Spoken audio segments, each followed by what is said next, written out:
We discussed the meaning of prefixes, and we also discussed that there are morphemes that they are carrying meaning.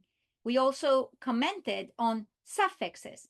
Now, when we are thinking about these prefixes, we will have a set of lessons for the students to apply. Specifically, we have 2 weeks. We are working on week 2 and on week 3 for a total of 10 lessons addressing these prefixes. Now, the lesson will have the same structure as the rest of the lessons, but the teacher again will point out the other additional component of the strategy, which is boxing the prefix and then working with the rest of the word with a base word in syllabification in order to decode it. So the introduction to the lessons will be exactly the same as with the rest of the lessons. Watch me. We will work to read and spell multisyllabic words. These are often called big words. Multisyllabic words, as the term implies, have many syllables. A syllable is a unit of pronunciation that has a vowel. If I speak like a robot, I can break words into syllables. For example, in the word capital, I have capital, 3 syllables. In the word capability, I have capability, 5 syllables. A syllable needs a vowel.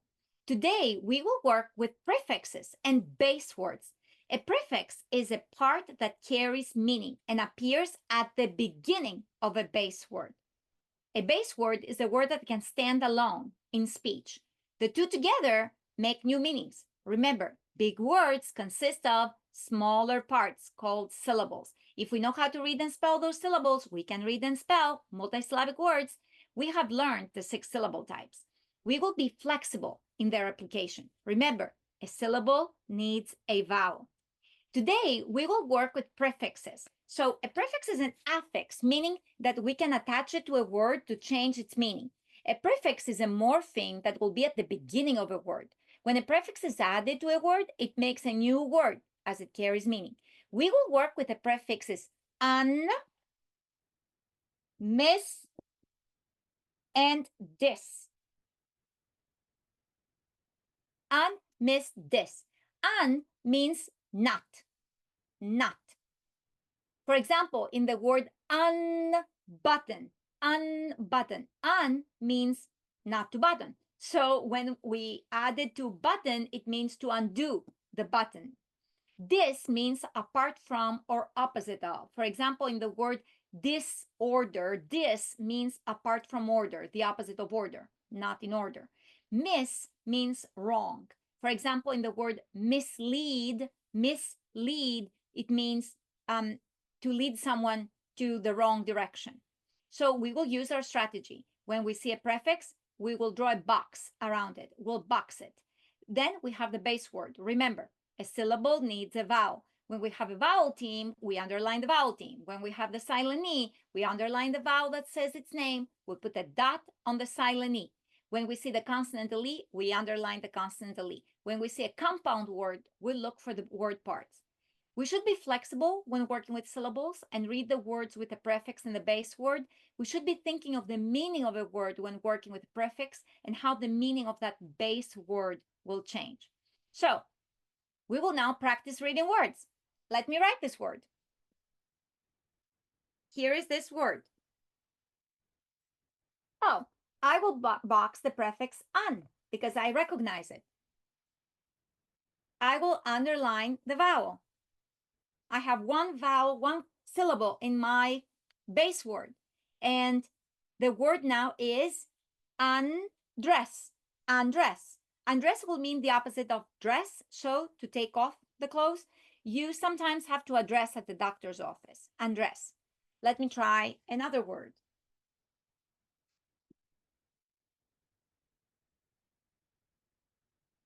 That's the other word. I will box the prefix miss, and I know the meaning of miss, right? And I will underline the vowel in my base word. It's E, one syllable, right? So the word is misstep, misstep. Miss means wrong. So this word means to take the wrong step. I don't want to make a misstep at dance class. And finally, the other word I have is this one. again, I see this, I will box this, and then I will underline the vowel, and then I will read distrust, distrust. This means not to, so distrust means the opposite of trust. She told one of my secrets, and now I have reasons to distrust her, meaning not to trust that person. Okay, now I will continue with some of these words, and then the teacher will continue with the words. After that part, it will be the students applying the same set of words, and then they will work on their own set of words. Remember, we have first set of 5, second set of 5, only to be taught if the students do not perform well in the progress monitoring. And after that, the teacher will model how to spell a word. So let me show you the modeling for that part. Reading and writing are connected. If we can read words, we can also figure out how to spell them. If we know syllables, we can also check our spelling. So I want to spell the word miscalculate. Miscalculate. I'll say the syllables. Miscalculate. Miscalculate. Okay, I hear the mis prefix and I hear the base word calculate. Let me write the mis part first. Miss. And then I need to do the rest of it. Calculate. Calculate.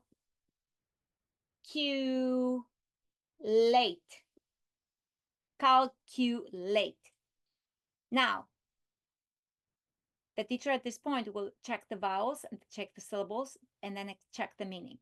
The word actually calculate comes from Latin, from the word calculus, which was a small pebble on an abacus, right? The word was calculate, and it means to count. For example, when we add 3 plus 5, we got 9. I think that he miscalculated. So miscalculate. If now, and that is out of your script, if your students are hastily writing, but they are not checking, you can do the following. This is a word I wrote. Let me use my reading strategy now to make sure that I really spelled it correctly. Let me box this. I'm going to underline my vowels.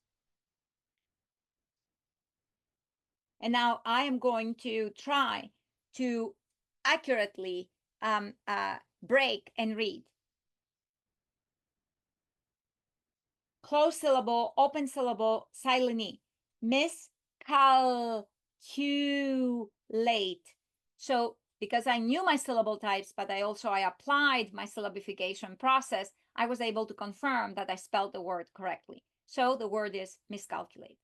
And that is in case you see that your students are struggling with their spelling, but also with the checking, because it's important for them to be checking the work that they produce. So that will be the set of lessons that you will have for the prefixes.